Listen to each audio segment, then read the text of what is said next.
Volvemos. Pero ahora te vamos a hablar de un tema que verdaderamente, si vos tenés algún contacto, seguramente, si no sos vos, es tu hijo o un amigo, con las redes sociales estamos todos permanentemente en contacto.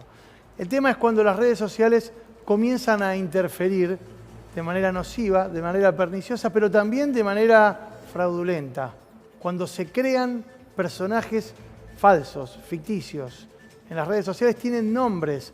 Cuando esos personajes ficticios atacan a los que no piensan como los que contratan a estas personas para que armen estas redes. Se llaman trolls, algunos le dicen fakes, bots, tienen nombres que a lo mejor no entendés muy bien. Hoy te vamos a contar de una usina que trabaja justamente para desprestigiar, para atacar en redes sociales a aquellos que se oponen o que tienen miradas críticas sobre el gobierno de Mauricio Macri, sobre el gobierno de Cambiemos. Y vamos a mostrártelo con algunas placas con las que la producción ilustró esta investigación. Hay aproximadamente unos más de 7.500 usuarios identificados que cometen o que llevan adelante más de 1 millón de interacciones diarias. Nos referimos a interacciones cotidianas en las redes sociales. Lo que se destina a nivel estatal para financiar a estas actividades supera los 200 millones de pesos por año. ¿Escucharon bien? Más de 200 millones de pesos por año se destinan desde el Estado para financiar este tipo de actividades, insisto, destinadas a desprestigiar en redes sociales a aquellos que cuestionan al gobierno. Sumamos más información en las placas porque lo que vemos detrás de todo esto es una figura política, la de Marcos Peña, el jefe de gabinete, que comanda 4 de las estructuras creadas por funcionarios actuales de este gobierno cuando se encontraban en campaña electoral en el año 2015. En ese momento, financiados con dineros para la campaña. Hoy se financian con fondos del Estado. Continuamos repasando. ¿Estos son personas de prensa, Mauro? ¿Personas especialistas, ingenieros en sistemas? Ahora los vas a ver, porque todos ellos tienen nombre y apellido y muchos tienen cargos con salarios que pagamos todos los argentinos. Como vemos, en la cima se encuentra Marcos Peña. Aparecen, vos fíjate, 4 funcionarios y legisladores, en este caso, como Lilita Carrió, muy conocidos. Elisa Carrió, el ministro de Transporte, Guillermo Dietrich, la ministra de Seguridad, Patricia Bullrich, y el secretario de Medios Públicos, Hernán Lombardi.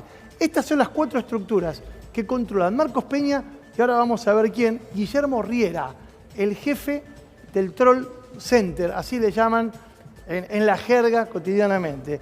Después aparecen otros personajes. Si querés, te propongo, Facundo, que vayamos directamente a los personajes, que acá se van a ver más claramente. Bueno, debajo de cada coordinador hay miles de trolls, como veníamos viendo recién. Son usuarios sin nombres que imponen temas por repetición en las redes sociales, publican cientos de contenidos todos los días, cientos de contenidos todos los días. Y de algún modo van generando lo que se denomina la agenda, van instalando temas. Y ahora creo que lo tenemos a los personajes que estábamos describiendo. Bueno, destacan figuras del oficialismo, destruyen a opositores y críticos y fabrican las tendencias. Acá tenemos Guillermo Riera. Guillermo Riera es la mano derecha, un hombre directamente vinculado al jefe de gabinete, Marcos Peña. Fue digital media de La Nación, militante de la UCD y es titular de una empresa, G Digital, Sociedad Anónima. Obtuvo mucho dinero en contratos inicialmente con el gobierno de la ciudad y manejó equipos de 40 personas y un presupuesto de 163 millones de pesos. Hablamos de este personaje, Guillermo Riera, quien se encuentra a la cabeza de esta estructura que, insisto, cotidianamente se encarga de denostar de manera sistemática todos los mensajes con despacho en la Casa Rosada, te advierto. Bueno, exactamente. Junto a Hernán Iglesias Ilia, que también es dependiente de Jefatura de Gabinete, es también coordinador de la estrategia de comunicación y que está a cargo de las redes sociales, y 2 de las personas que estuvieron a cambio clave de lo que fue la campaña electoral y que le dio el triunfo al presidente Mauricio Macri a través de las redes sociales. Exactamente, uno de los grandes motivos por los cuales efectivamente, más allá de que la gente puede estar a favor de la ideología de Mauricio Macri, fue el buen desempeño que tuvo en cuanto a su campaña en redes sociales. Realmente hoy en día es abrumador, usan de todo, usan Snapchat, Instagram, Twitter, muchas redes sociales para estar en constante, digamos, feedback comunicativo con sus seguidores. Como ustedes dicen, herramientas. Sí, sí, claro, Sí, súmalo. justamente con este tema hay un abogado que es Hermanos, que es abogado de las víctimas de trolls, que habían propuesto un proyecto de ley justamente para resguardar las medidas de seguridad en el ciberespacio, para los usuarios que no están registrados, para poder tener un registro de todo esto, porque esto además hay un problema muy importante que se sospecha que también utilizan tareas de inteligencia del Estado por fuera del marco de la ley que atenta contra el derecho constitucional. Y vas a ver ahora, en un ratito vamos a hablar sobre la guerra de WhatsApp, porque tiene que ver con, fíjate, la dictadura, el uso de otra red social como el WhatsApp, y justamente esto que la asociación Anti-Trolls, así le pusieron popularmente a esta organización, denunció en este caso ante la justicia rosarina. En un rato nos vamos a meter en ese tema, pero sigamos repasando, Facu, si querés, los nombres de estos personajes. Lucho Bugallo, el cacerolero amigo de Lilita Carrió. Este es otro de los personajes que aparece mencionado dentro de esta estructura. Maneja la red más importante de trolls del gobierno de Cambiemos. Cobra a través del Senado de la Nación, Lucho Bugallo, que esta es una modalidad, la contratación indirecta a través de organismos que dependen o del Estado en sí mismo, o del gobierno en sí mismo, del Poder Ejecutivo, o del Poder Parlamentario. ¿Qué hacía Bugallo? Se especializaba en organizar cacerolazos, en los tiempos en los cuales se encontraba la gente de Cambiemos, todavía no conformado, en la oposición. Veamos ahora otro de los personajes mencionados dentro de esta estructura, Nazareno Echepare. Este es interesante porque, fíjense, le pusieron el nombre del operador de la inteligencia venezolana, porque así se dio a conocer. Es abogado, ligado al equipo de abogados de Lilita Carrió, también cobra en este caso como asesor jurídico, pero del Ministerio de Justicia. Su salario oscila entre los 60 y los 65.000 pesos. Y lo que lleva adelante es... El Estado no llegó acá, ¿no? No, es que justamente, más de uno... Yo no puedo decir las fuentes de estas informaciones, pero yo les aseguro que la fuente de esta información no es gente ligada a la oposición. No quiero dar más datos, pero claramente hay mucho malestar porque hay gente que está cobrando salarios de la estructura del Estado que ni siquiera se presenta muchas veces a las oficinas a trabajar, cosa que se les reclama muchas veces a los trabajadores del Estado, y que se dedican desde sus oficinas privadas a hacer este tipo de tareas.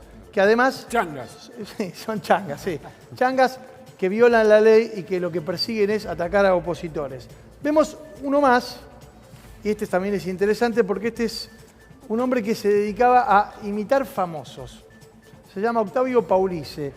Es el community manager de Guillermo Dietrich, el ministro de Transporte. ¿Cuál era la tarea de este señor? Creaba perfiles falsos de personajes conocidos, de personajes públicos, y a través de estos perfiles, bueno, por ejemplo, creó uno de Jorge Lanata, que llegó a tener, creo que todavía tiene, 1 millón de seguidores. Lanata nunca lo reconoció, pero a partir de la generación de seguidores, lo que hacía eran difundir mensajes y reproducirlos con el objetivo justamente de darle masividad a rumores o a informaciones o a simplemente opiniones que denostaban a quienes no estaban de acuerdo con el gobierno. Este es otro personaje de los claves dentro de la estructura de trolls de Cambiemos. Veamos una placa más. Creo que tenemos, todavía nos queda un personaje, Facu. A ver. Ah, no, acá es interesante esto. Fíjense lo que pasó. Este es un ejemplo claro de lo que pasó con Francisco, con el Papa Francisco.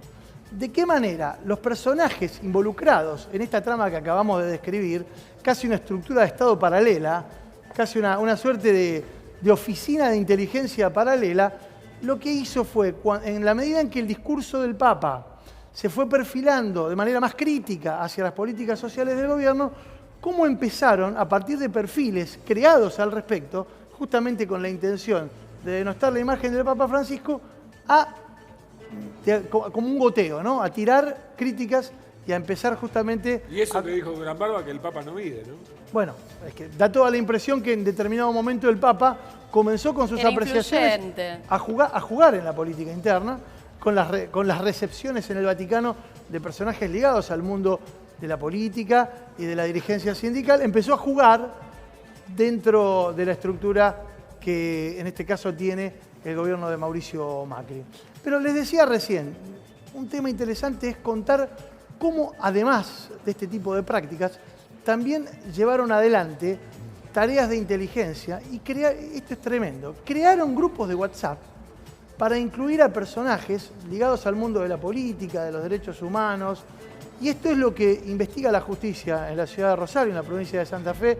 Tenemos al fiscal Gustavo Ponce Asada aquí. ¿Qué tal? ¿Cómo le va, doctor? Buenas tardes, ¿qué tal? Gracias por venir. Por favor. La causa que usted lleva adelante, que usted está instruyendo, tiene la particularidad de que ya tiene detenidos. ¿Podría explicarnos la mecánica que utilizaban estos personajes para atacar a personas que no piensan claramente como las personas que organizaron y financiaron esto?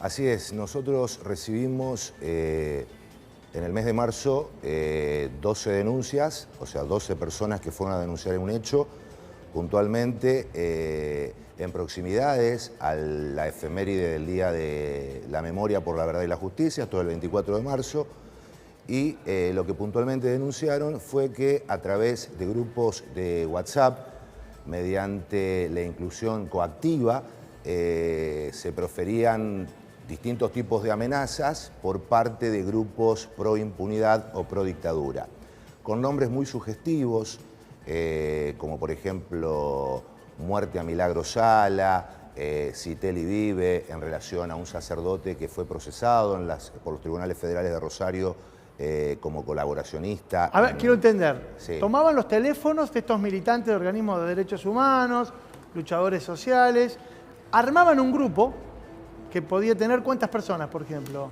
Más de 200 personas como víctimas tenemos. Pero 50 personas son las que pueden haber por grupo, ¿no? Bueno, había 50 más de personas. 200 personas. En diferentes grupos. En diferentes grupos y, bueno, muchos de ellos funcionarios de gobierno, ya sean diputados nacionales, había 2 diputadas nacionales, las diputadas González y De Ponti, dirigentes sindicales, dirigentes estudiantiles, dirigentes de organizaciones sociales, referentes de derechos humanos y querellantes en causas de lesa humanidad que se instruyen en los tribunales federales de Rosario. Vuelvo a decir, nosotros tuvimos una denuncia, en principio con 12 denunciantes, pero el total de víctimas alcanza aproximadamente el número de 200, y es así que en nuestra investigación, por ejemplo, ya en curso hay personas detenidas, incluso con requisitoria de elevación a juicio. Hablemos de eso. Ajá.